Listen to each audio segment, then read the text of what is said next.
How I became a professional dancer and how you can too. An audition came up for Disneyland Paris. To be Belle, I got to be Elsa, I got to be Black Widow. So much opportunity out there, guys. You need to stand apart, and this is how you're going to do that. Follow these 3 tips and they're gonna help you so much in booking that role. You don't need to be the best dancer in your class right now to make it as a professional. Obviously in the video, my husband and I, when I worked at Disneyland Paris, you can get paid to dance, I promise you. Hey, my name is Kristen. Welcome back to my channel. Today's video is all about how I became a professional dancer and how you can too. I give you 3 tips that are gonna be so helpful in booking that job and getting paid to do what you love, which is dance. Being paid to do what you love is the best job ever, and I promise you, you can do it. Also, just for some context, I own a dance studio now, so I am not professionally dancing anymore, but I have for years, and I can do a whole separate video of how I became a dance studio owner, how I opened my own dance school, and how you can too. Today's video, I'm gonna talk mostly about how I worked as a performer at Disneyland, and also I worked in LA in the commercial world as a dancer,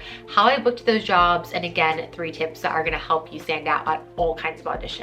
I wanted to break apart the different jobs that dancers can have and the biggest avenues that I see dancers going into once they finish their training. In the ballet world, obviously, we have the ballet companies, which would be like Boston Ballet, New York City Ballet, Ballet West, like strict ballet companies. We have our cruise line dancers. So many dancers love cruise lines. You have Royal Caribbean, Disney, Virgin, all those cruise lines where you get to do all those fun shows every night, live on a boat, your rent is paid for, your food is paid for it, and you do usually like 9-month contracts. Next would be theme park dancing. We have our international theme parks like Universal Studios Beijing, Tokyo Disney, Disneyland Paris, where people will audition and get to perform. They move to that country, they live in that country, and they perform in that theme park shows. So we have our classic Broadway, and there's like the whole movie film industry, which would be doing commercials, music videos, acting. So more than that, like there's Cirque du Soleil in Vegas. There's a lot of things, but I feel like those are kind of like the main categories. Tip / piece of advice is figure out one of these avenues entices you the most. For example, your girl could never live on a cruise ship. I just couldn't do it. For me personally, my friends love it. It's amazing for them. It works really, really great for them. All of these different avenues that I just told you about have very different lifestyles. One's on a boat, one's in a foreign country, one's in New York. Figure out really what entices you and what you love, and that's gonna help kind of narrow down what field for you to go into. I'm gonna focus mostly on the theme park because I have most of my experience there. So touch on the LA industry because I had an agent in LA and I've done the commercials, I've done that, I've done it all. My laptop here with notes, so I'm gonna be looking at this and making sure that I give you tips and tricks to becoming a professional dancer and getting paid to dance because that's just the best thing ever. As a dancer my whole life, specifically training in ballet. Ballet was like the style. I went to a Russian ballet school. If you've seen me on YouTube before, I post a lot of shorts about like things that happened in my Russian ballet school. I have a whole series about it. I loved it growing up. Completely transparent with you, I think I peaked as a ballerina when I was like 14-ish, and then from there the injuries started kicking in. Growing up, I was so set. I'm like, I wanted to be in a ballet company. That was my dream, was being in a ballet company. As I got older and these injuries started coming, I very quickly kind of came to that place of like, yeah, I cannot stay on this strict ballet route. My body physically cannot handle it. But I loved dance. I was put on this earth to dance. I needed to figure out how would I do that, right? Back to this story. I was very aware to make ballet a long-term career. It wasn't going to work. My body physically couldn't handle it. Professional jobs kind of start when you're 18. Cruise line, a lot of theme parks, they want you to be 18. I auditioned for my first theme park job, which was at Disneyland in California. Most magical place, our happiest place.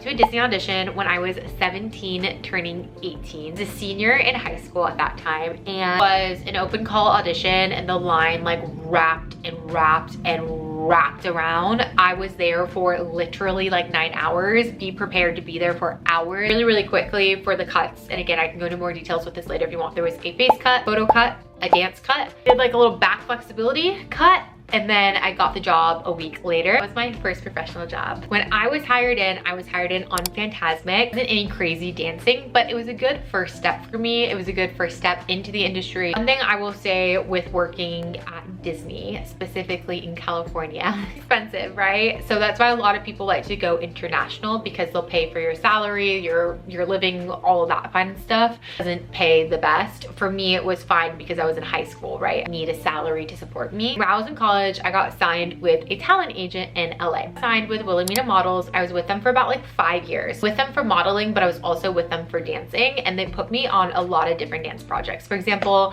ballerina in an Audi commercial, but then I also like worked for Hoka, like the shoe running company. Did a lot of dance specific jobs that you needed to be a trained professional like dancer for, but then I also did ads for Hoka. It was really cool. Really interested in getting an agent and working in LA, please let me know, and I can do a whole other series about like modeling and being with an agent and all that fun stuff. Jobs pay very, very well. However, it's not consistent. So you have Disney in California over here that is very consistent but does not pay well. And then you have LA, which pays really, really well, but isn't consistent. So they're both kind of like, you know, they both give you something, but they were both great experiences, great on my resume, really good to learn. Just different workplaces, because obviously when you're in a set in LA, it's very different than when you're being Rapunzel on a show. It's completely different work environments, completely different expectations, but they still all have that same root of dance and your skills and your talent. After doing that for quite a while, I decided it was time to go international. A lot of international jobs, and most of them are going to be theme parks. So you have all the Universal Studios that are all over the place. I'll try to put them on the screen, and you have all the Disney parks that are also international. So other things that you can do international as well. So much opportunity out there, guys. Like, there's going to be a job for you. Never been to Europe, and I was like, that would be really cool. An audition came up for Disneyland Paris. It was their first audition that they had done since COVID. It was in Florida, and it was an invite only audition, and I was like, okay, might as well try. I've never auditioned for Paris because I had worked at one. You cannot transfer between them. You do have to re-audition. I applied to the audition all the way to Florida to do the audition because that was before they started coming to California. Audition was so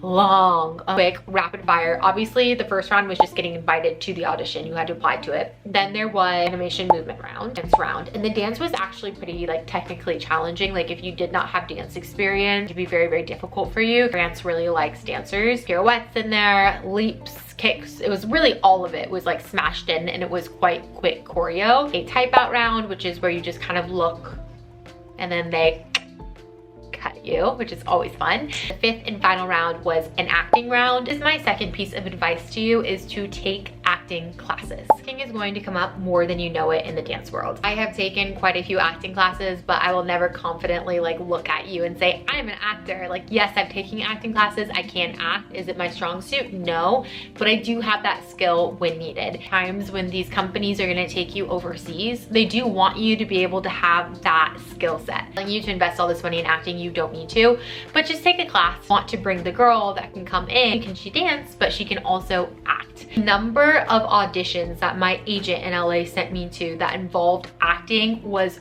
crazy, and I literally had no experience on my resume, but I was still booking like acting auditions because they wanted someone who could dance but deliver this line. If you finish all those rounds, so 5 rounds altogether, doesn't mean you get the job. You're just on the books, and ended up getting the call like a month later. The thing that really enticed me about Paris was that there was a lot of dancing opportunity. For example, I was a zombie in the Halloween show. I was a pumpkin princess in the Halloween show. I was like a Christmas little light thing. I was the Jungle Book girl. I was a snowflake. I got to be Belle. I got to be Elsa. I got to be Black Widow. Like, I got to do all these different characters, which was so much fun, and it gave me a lot of variety, so I wasn't doing the exact same dance every single day. Really, really enjoy when a job gives you variety. I enjoyed the dancing part of that job, and so that specific park worked really well with me because it was consistent. I got to live in a very cool country that I'd never been to, and I got to dance. For the Paris park for about 2.5 years, I did so many different roles there, and I loved it. I traveled all over Europe, and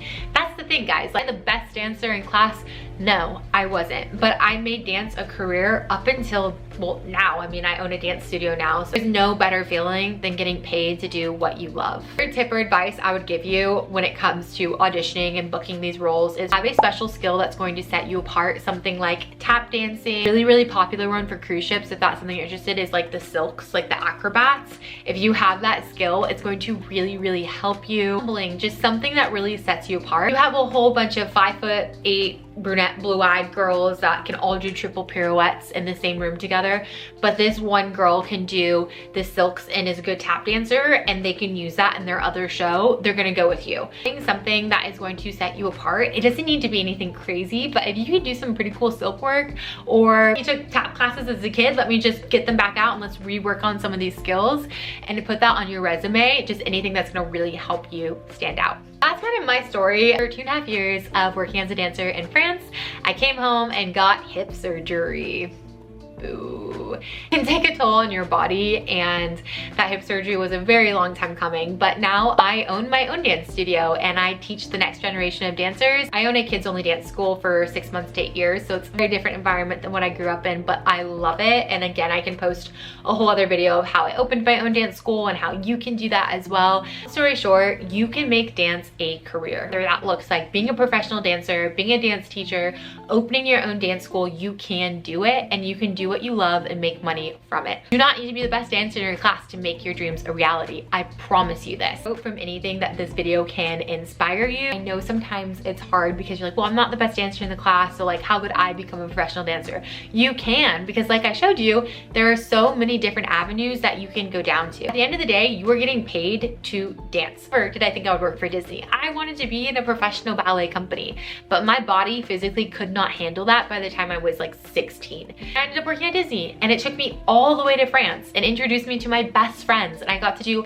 all of these shows and travel the world, and none of that would have happened if it wasn't for dance and me going down an avenue that I never thought I could. Keep training, keep your technique up, work on your special skills, on the 3 little tips that I told you guys, and please let me know any other videos that you want to know, whether it's more in depth about auditioning, what to wear to auditions, or how I became a dance studio owner, or working for Disney, to get a talent agent. There's so much to this, like I said, so make sure you subscribe below because there's going to be lots of different parts to this series.